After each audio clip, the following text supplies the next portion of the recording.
নমস্কার বন্ধু। এখন বর্ষাকাল। এই বর্ষাকালে আমাদের সর্দি, শ্লেষ্মা এই জনিত রোগ সবসময় লেগে থাকে। বিশেষ করে বয়স্ক মানুষদের এই রোগটা প্রায়ই হতে পারে, সবারই হতে পারে, কিন্তু বয়স্ক মানুষদের বেশি এই রোগে ভুগে থাকেন।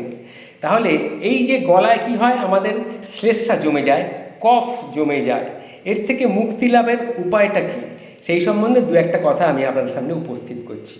তা আপনি কখন অনেক দিন ধরে গলার মধ্যে একটা কিছু রয়েছে এটা ভাবছেন, তাহলে কি করবেন? গলার মধ্যে সমস্যাটা কি হচ্ছে সেটা প্রতিকারের জন্যে আপনাকে কিছু কথা আমি আপনাদের সামনে তুলে ধরব।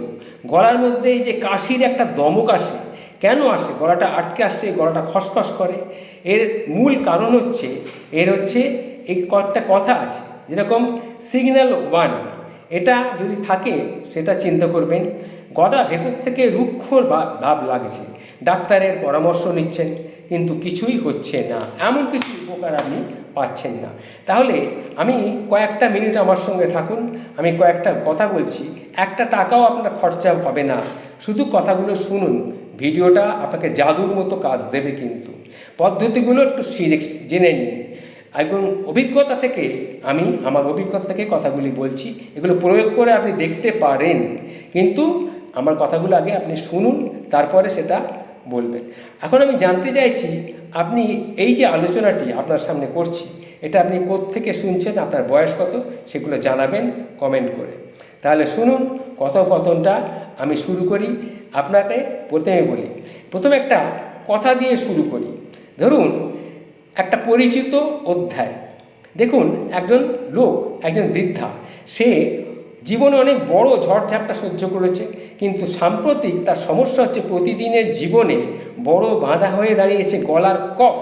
সকালে ঘুম থেকে উঠেই গলা পরিষ্কার করতে পারতেন না, কিছু যেন মনে হচ্ছে গলার মধ্যে আটকে আছে, গলা খাঁকারি দিচ্ছেন কিন্তু কফ কিছুতেই বেরোচ্ছে না।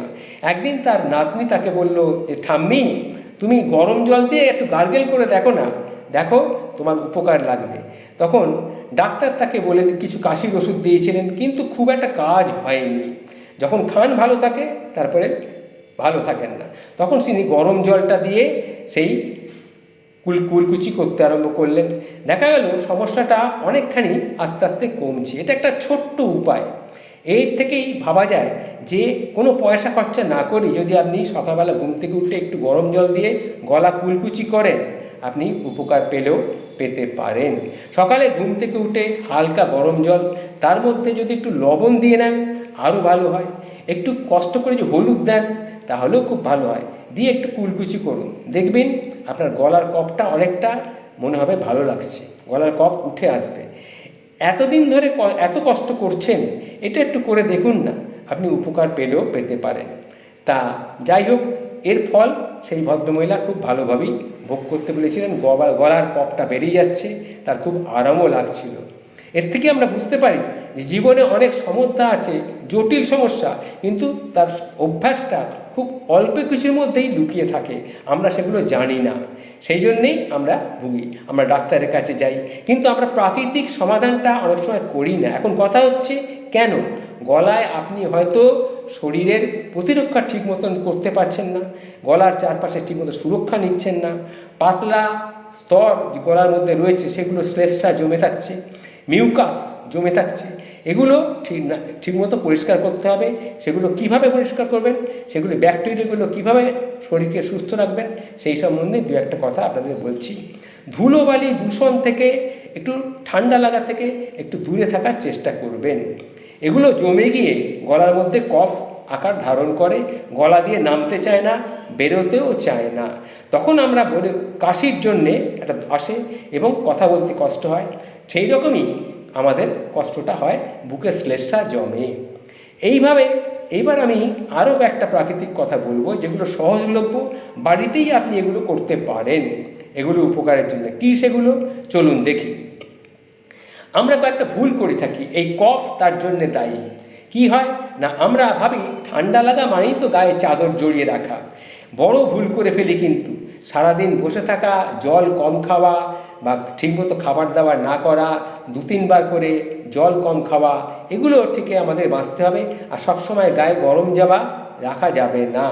মাঝে মাঝে শরীরকে একটু আরাম দিতে হবে, মাঝে মাঝে শরীরকে মিউকাসটাকে পাতলা করতে হবে। মিউকাস পাতলা হলে গরম জল খেলে তবেই তো সেটা কফ আকারে বাইরে বেরিয়ে আসবে। ঠিক যেমন আমাদের সকালবেলা কী হবে, রুটিন মেনে কয়েকটা কাজ করতে হবে। গরম জল প্রথমে নুন দিন, দিয়ে কাঁচা হলুদ দিন, তারপরে একটু তুলসী পাতা যদি দিতে পারেন খুব ভালো হয়। এগুলো নিয়ে একটু গার্গেল করুন, তারপরে দেখুন আপনি অনেকাংশে সুস্থ হলেও হতে পারেন। তাহলে আর ঘুমের মধ্যে যে শ্বাস বন্ধ হয়ে যায়, শ্বাসকষ্ট হয়, এগুলোও দেখবেন আস্তে আস্তে কমে যাবে। তাহলে এই যে ভিডিওটা আপনাদের সামনে তুলে ধরলাম, এগুলো সকালবেলা একটু চেষ্টা করে দেখুন, আশা করি আপনি উপকৃত হলেও হতে পারেন। নমস্কার, ভালো থাকবেন।